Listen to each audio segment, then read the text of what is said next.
Greetings, ladies and gentlemen. It's your boy Fry Plantain, and today I'm going to be checking out the latest DL Hughley Uncertain podcast, where he's going to be talking about Joe Rogan's latest comments about, of course, the Kevin Hart roast. It's been 3 bloody weeks, and quite frankly, I'm rather sick of hearing about this. But guess what? I'm still going to make videos about it. We didn't talk about this, but of course, Joe Rogan's response to the Kevin Hart roast. And you're not accustomed to roast and you don't get why those jokes are so mean, I get it. But comedians that are getting upset about these roast jokes, fuck all the way off. Just what this is. You know exactly what this is. You're a fucking traitor. This fucking pretending that these people are actual racists and Nazis just because they're telling these jokes that are in a roast. Fuck all the way off. I would expect nothing less from a dude who said that many times. Like Joe Rogan said more times than Mark Twain. Like I remember they were Mark Twain said I think 200 and sometimes and Huckleberry Friend and a number of times in Tom Sawyer, and they wanted to replace the word with slave. Yep. You remember that? I remember. And I'd rather be a nigga than a slave. Yeah. Like if you call me a nigga, I can go home. I could be offended by it. Right. If I'm a slave, I gotta go with you. Yes, that's true. I wouldn't say that Joe Rogan is a racist. I do understand that he did say the N-word multiple times many a year ago. He did say it quite a few years ago. But all bias aside, me being perfectly objective, I would say that Joe Rogan is simply a product of his time.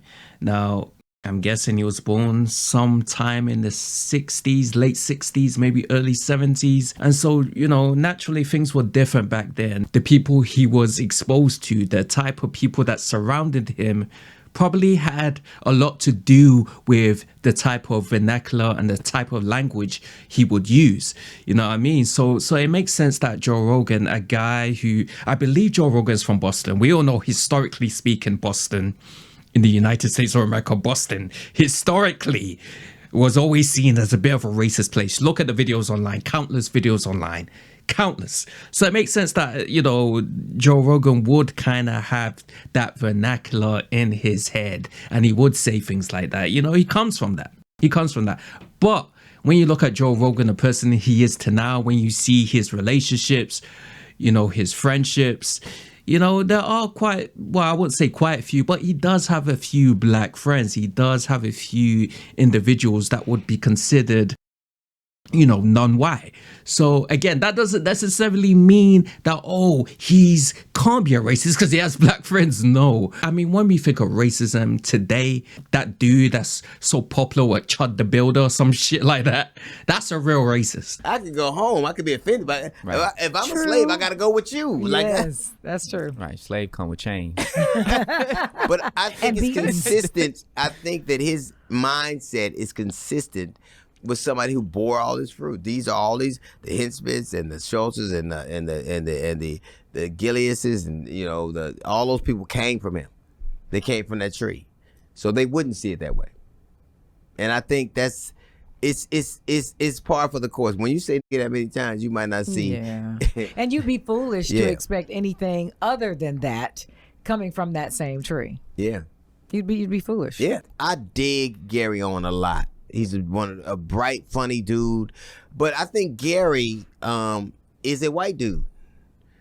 He's a white dude, and sometimes he gets to be a white dude. Mm-hmm. Like he'll say he never takes a stand politically, but we're not talking about politics right now. We're talking about things that have been detrimental to black people. So it's not quite, when somebody says political, it's a little irritating because what Trump is doing isn't political. It is to assault and attack. Black people's rights haven't been under assault of since the turn of the century, since Woodrow Wilson. And so even with the George Floyd thing, he was like, well, I understand.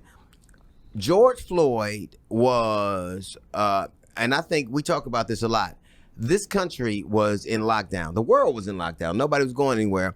And it was forced to watch this specter of a man being kneed to death for over 9 minutes, while he gasped for air and call for his mother. And the world saw it. So this is the video where Gary Owen talks about George Floyd and the Kevin Hart roast. I haven't actually seen this, so this should be very interesting. And it should give us some context as to what DL is really talking about. Let's check this video out. It's been 2 weeks and this Kevin Hart roast is still at the end of everybody's tongue. They're still talking about this damn George Floyd joke. And I'm going, at this point, I thought we would have moved on. And it's funny now because now the comedians within the roast are going after it. Kevin went on The Breakfast Club and he was defending, he goes, I didn't tell the joke. Tony Hedgecliffe told the joke. And when people say Kevin was supposed to stop, that would have made it even more awkward if he would have stopped Tony from saying that. And Kevin was saying, you know, Tony arguably had the best set up to that point. And then Chelsea Handler got on and was like, Shane Gillis and Tony Hedgecliffe were telling racist jokes at the racist joke, and she's not okay with that. And I will say, like, she shouldn't do the roast. If you're going to be offended, don't do the roast. It's like when they did the Paul Walker joke and Ludacris walked off. I was like, I like Ludacris, but he shouldn't do the roast. It's a roast. I will defend. Don't. It's like I say with everything else.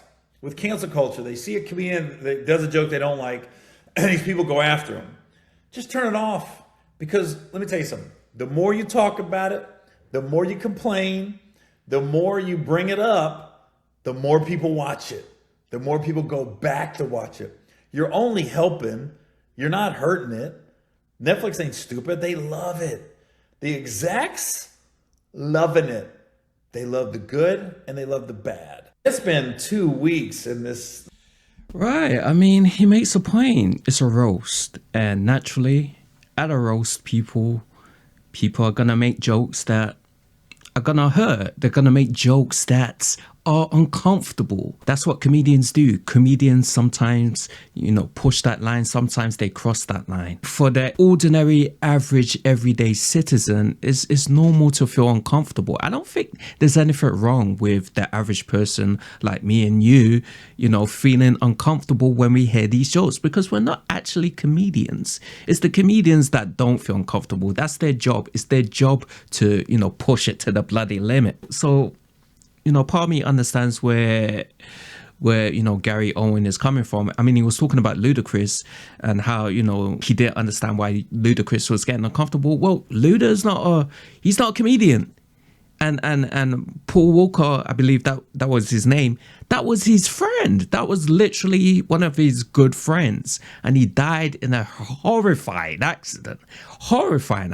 So it makes sense that Ludacris would feel very uncomfortable, and I don't think there's anything wrong with that. I don't think there's anything wrong with any average person who isn't a comedian getting uncomfortable and feeling angry about these jokes. When it comes to the topic of George Floyd, as we all know, in 2020, it inspired worldwide protests. I mean, here I am in the UK, and I remember vividly, I was there at the protests. I was literally there taking the knee, and some people might find that corny, but at the time it was such a fantastic movement. It really inspired a lot of different people from different cultures and backgrounds. There were white people there, black people there, Asian people there, all literally inspired by this movement. Companies were literally, changing their policies, and it was one hell of a time. So when you're kind of criticizing and joking about the person who inspired these worldwide movements, naturally people are gonna say something, they're gonna get uncomfortable. I get it. It's comedy. What irks me the most is that Gary gets not to know that. Even though he gets to not know that. And it's not his fault. It's just not his perspective. It's not his purview. But that is why I think it just didn't go away.